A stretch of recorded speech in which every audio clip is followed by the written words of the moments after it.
नेताजी, मेरा पहला क्वेश्चन ये है, जो 20,700 करोड़ का इसका चक्कर क्या है, उसका मतला क्या है, आप बताइए। दरअसल माननीय नरेंद्र दामोदर दास मोदी जी की सरकार जो है, जिस मुद्दे पर आई हुई है, भ्रष्टाचार, ब्लैक मनी और काला धन वापस लाने के लिए जो भारतीयों का स्विस बैंक में पैसे जमा है, लेकिन 2018 से लेकर के जो रिपोर्ट आई है उसमें बेतहाशा 286 गुना वृद्धि हुई है, यानी 20,700 करोड़ रुपए स्विस बैंक में जमा हुए हैं माननीय नरेंद्र दामोदर दास मोदी जी की सरकार की मौजूदगी में। ये आरोप रणदीप सिंह सुरजेवाला कांग्रेस के प्रवक्ता हैं और तमाम मीडिया जगत में ये खबर छाई हुई है।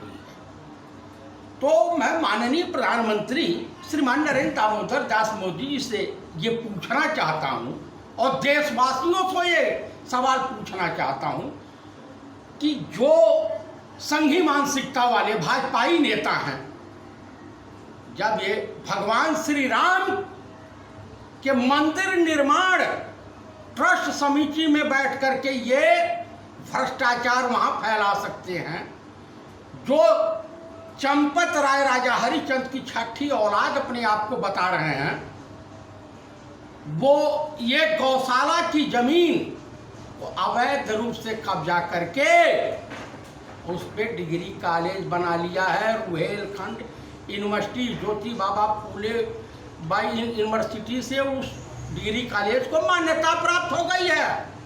तो ऐसे सत्यवादी हरिचंद श्री राम जन्मभूमि निर्माण समिति के ट्रस्ट समिति के सदस्य हैं, यानी महामंत्री बनाए गए हैं। इतने ईमानदार हैं।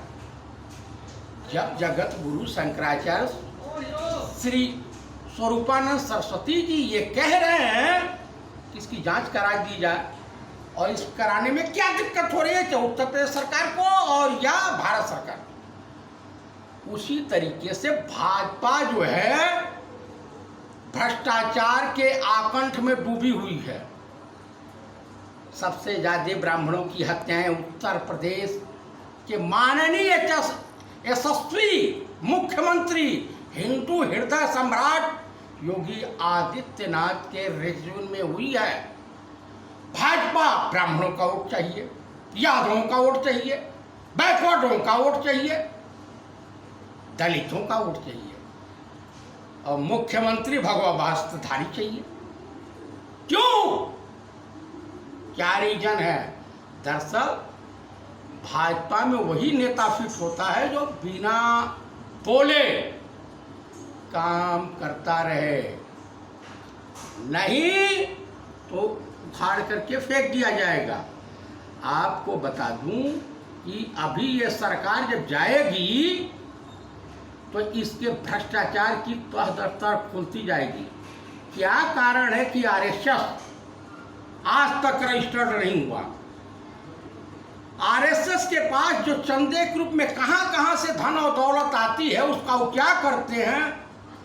जो संस्था रजिस्टर्ड ही नहीं है, गैर रजिस्टर्ड संस्था के संघ प्रमुख मोहन भागवत को Z+ सुरक्षा देने का क्या कारण है? उसके पीछे क्या है? वो कौन से संवैधानिक पद पर बैठे हुए हैं? ये भी माननीय श्रीमान नरेंद्र दामोदर दास मोदी और माननीय गृह मंत्री श्री अमित शाह जी को शो करना पड़ेगा। अभी कलकत्ता हाई कोर्ट के एक जज साहब जो हैं, भाजपा का मंच शेयर करते हैं। वहां की सुश्री ममता बनर्जी जी बंगाल की शेरनी गई थी कि उनको जबरदस्ती अवैध तरीके से नंदीग्राम विधानसभा में पराजित करवा दिया गया। पता चला ये भैया कि जज साहब खुद है भाजपाई और आप कच्छे वाले हैं, तो न्याय की उम्मीद कैसे की जा सकती है? सुप्रीम कोर्ट के जज व्याकुल हैं कि भाई कोई भी तो हो व्यक्ति एक मुकदमा श्री राम जन्मभूमि ट्रस्ट निर्माण ट्रस्ट समिति में हुए घपले का कर दे, ताकि उनको भी राज्यसभा जाने का मौका मिल जाए। भाजपा की करेंगे तो उनको भाई रिटायरमेंट होता है तुरंत राज्यसभा, जैसे रंजन गोगोई साहब चले गए थे राज्यसभा, उसी तरीके से तमाम ब्यूरोक्रेट, यहाँ तक की जानकारी चर्चा है मार्केट में कि तमाम ब्यूरोक्रेटों की ब्लैक मनी, जब से राम मंदिर निर्माण पे फैसला आया है अयोध्या के इर्द गिर्द जमीनों में खपाया गया है मंगू चंगू टंगू के नाम से। तो इसकी भी जांच होनी चाहिए माननीय प्रधानमंत्री श्रीमान नरेंद्र दामोदर दास मोदी जी। अरे आपके संसदीय क्षेत्र क्वेटा उर्फ वाराणसी की स्थिति थोड़ा देख लीजिए, वहाँ मोटरसाइकिल और कार पानी में डुबकी लगा रही है, कितना बढ़िया विकास हुआ है। आप जैसा सांसद गोरखपुर में होना चाहिए ताकि गोरखपुर का भी विनाश जल्दी हो जाए, अयोध्या चले जाए तो अयोध्या भी ध्वंस जाए। वाह अरे माननीय नरेंद्र दामोदर दास मोदी, जहाँ गए वहीं आप तो हमारे देश के लिए पनौती साबित हो गए हैं। आप आज का दिन जो ऐसा है खुशी का भी है और दुखी का भी है। खुशी का दिन ये है कि राहुल गांधी जी का जन्मदिन है और दुखी की बात यह है कि श्री मिल्खा सिंह जी का निधन हो गया है। तो आप उसमें क्या कहना चाहिए? दरअसल मैं पहले हिंदुस्तान के महान खिलाड़ी एथलीट मिल्खा सिंह जी को सशक्त नमन करते हुए भावभीनी श्रद्धांजलि अर्पित करता हूँ। बाबा भोलेनाथ से ये प्रार्थना करता हूँ कि हे बाबा भोलेनाथ, इनकी आत्मा को शांति प्रदान करें और तथा इनके इस दुखदायी घड़ी में इनके परिवार के सभी सदस्यों को कम से कम दुख सहने की शक्ति प्रदान करें।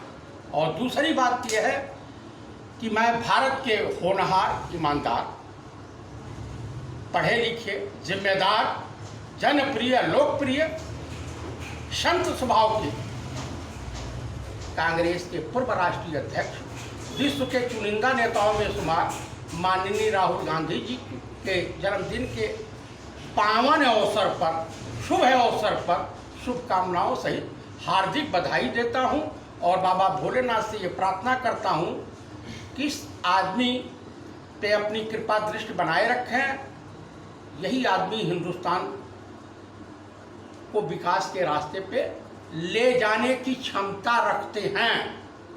और देशवासियों से भी कहूँगा कि इस आदमी पे आप लोग विश्वास कीजिए, राहुल गांधी पे विश्वास कीजिए और इनके साथ कंधे से कंधा मिला करके चलिए।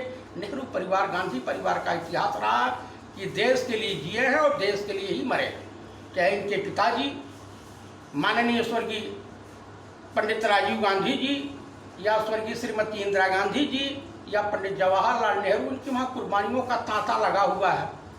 तो आप देशवासियों को खुद फैसला करना होगा कि आपको नरेंद्र दामोदर दास जैसी भ्रष्ट सरकार चाहिए जहाँ पर श्री राम मंदिर के घोटालेबाजों को संरक्षण प्राप्त होता है, या कांग्रेस की सरकार चाहिए जो देश को भाखड़ा नंगल बांध, भाभा, आईएम, एम्स और तमाम सरकारी संस्थाएं प्रदान की। ये देशवासियों को फैसला करना पड़ेगा। अच्छा, तीसरा क्वेश्चन ये है मेरा कि जो यूपी के सीएम हैं श्री योगी आदित्यनाथ जी, हिंदू युवा के मीटिंग लेने में क्या उद्योग है उनका सहयोग? मतलब दरअसल क्या है कि वो भाजपा और दिल्ली दरबार को दिखाना चाहते हैं कि अगर आप मेरी बात नरेंद्र दामोदर दास मोदी प्रधानमंत्री भारत सरकार नहीं मानते हैं, संघ नहीं मानता है, आरएसएस नहीं मानता है, बीजेपी के नेता नहीं मानते हैं, तो मैं अपनी हिंदू युवा वाहिनी के तमाम सदस्यों को विधानसभा का चुनाव लड़ा करके और बीजेपी को बैकफुट पे ला दूंगा। ये ताकत है हमारे अंदर। भले वो जीते या ना जीते, लेकिन हराने की का मादा तो रखते हैं, बीजेपी का नुकसान तो कर ही सकते हैं। इसीलिए एक धमकी है, एक उलाहना है और उन्होंने सक्रिय कर दिया है हिंदू युवा वाहिनी को कि भैया तैयार रहिए, क्योंकि बीजेपी मेरा नुकसान करने पर उतारू है। बीजेपी जो है नहीं चाहती है कि योगी आदित्यनाथ प्रधानमंत्री पद के दावेदार हों। नरेंद्र दामोदर दास मोदी ऐसा नहीं चाहते हैं कि मैं उनके सामने उभरूं। मोहन भागवत ऐसा चाहते हैं संघ प्रमुख, संघ के वजह से मैं मुख्यमंत्री बना हूं और संघ के वजह से ही मैं प्रधानमंत्री के लाइन में और दौड़ में शामिल हूं। मैं भले कोई काम न कर पाता हूं, ब्राह्मणों को निपटा रहा हूं, विद्वानों को निपटा रहा हूं, भ्रष्टाचार को बढ़ावा दे रहा हूं, लेकिन मैं हिंदू हृदय सम्राट बन के ही रहना चाहता हूं। ये एक तरह से समाज को दिग्भ्रमित करने वाला ये मीटिंग हुई है और वो माननीय प्रधानमंत्री श्रीमान नरेंद्र दामोदर दास मोदी जी समझें और योगी आदित्यनाथ समझें, संघ परिवार समझें, लेकिन अगली बार उत्तर प्रदेश में कांग्रेस की सरकार आ रही है और श्रीमती प्रियंका गांधी जी उत्तर प्रदेश की भावी मुख्यमंत्री हैं। एक सर्वे में आया है कि कम से कम कांग्रेस को 250 सीटें मिलती हुई दिखाई देंगी। इसी के साथ मैं सभी लोगों से को नमस्कार करता हूं, प्रणाम करता हूं और ये अनुरोध करता हूं कि इस वीडियो को लाइक करें, सब्सक्राइब करें, अपनी प्रतिक्रिया जरूर दें, अधिक से अधिक मात्रा में शेयर करें। जय हिंद, जय भारत।